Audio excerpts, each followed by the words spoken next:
దేవుని ప్రియులకు శుభములు. ఈ దినమందు దేవుని వాక్యాన్ని చదువుకుందాము.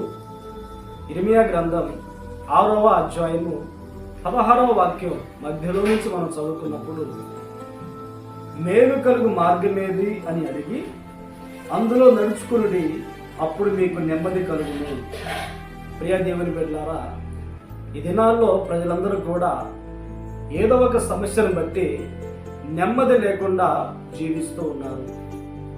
వారు చేస్తున్న జీవనోపాధి దగ్గర అనేకులకి నెమ్మది లేదు. ఉద్యోగం చేయించిన చోట నెమ్మది లేక అనేకులు బ్రతుకుతూ ఉన్నారు.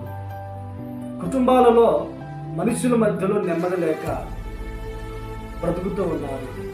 వ్యక్తిగతంగా హృదయంలో నెమ్మది లేక అనేక మంది జీవిస్తూ ఉన్నారు. అయితే ఒక వ్యక్తికి నెమ్మది ఎక్కడ దొరుకుతుంది? నెమ్మదిగా ఉండాలి అంటే ఎవరిని ఆశ్రయించాలి? వాక్యం సెలవిస్తూ ఉంది, మేలు కలుగు మార్గమేదో అడిగి తెలుసుకొని ఆ మార్గంలో మనం నడుచుకున్నప్పుడు మనకి నెమ్మది కలుగుతుంది.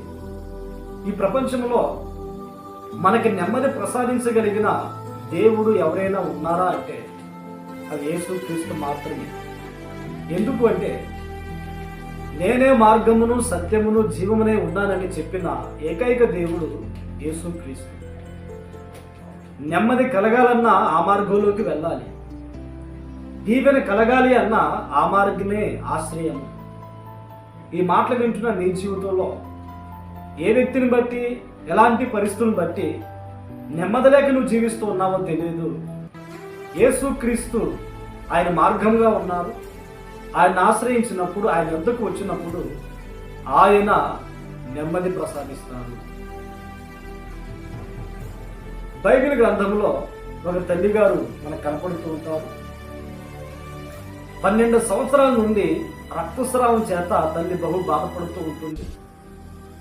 ఆమె అనేక మందిని ఆశ్రయించి ఆరోగ్యం పొందుకొని తన దేహపరంగా నెమ్మదిగా ఉండాలని ఎన్నో ప్రయత్నాలు చేసింది.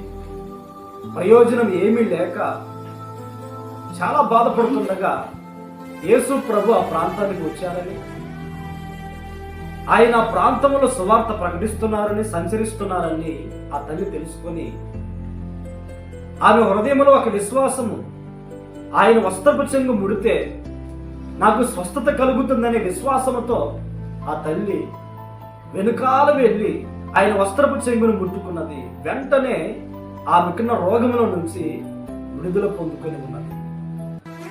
ప్రభు ఆమెతో అంటారు, అమ్మా, నెమ్మది కలిగిన దానివై నువ్వు వెళ్ళు అని. నిజమే కదా.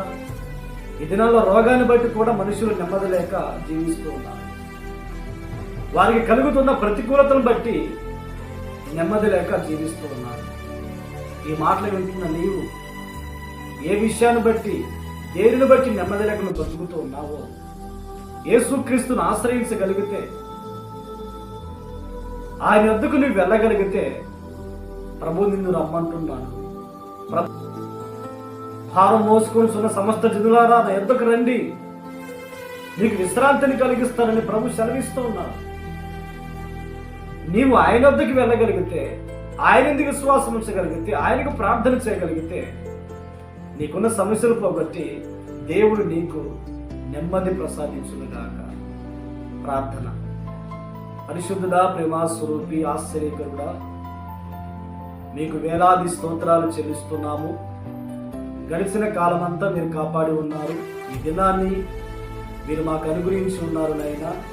ఈ దినమందు ఎవరైతే నెమ్మది లేక జీవిస్తూ ఉన్నారో మీరు వారికి నెమ్మది ప్రసాదిస్తున్నారు కనుక స్తోత్రాలు చెల్లిస్తూ ఉన్నాము.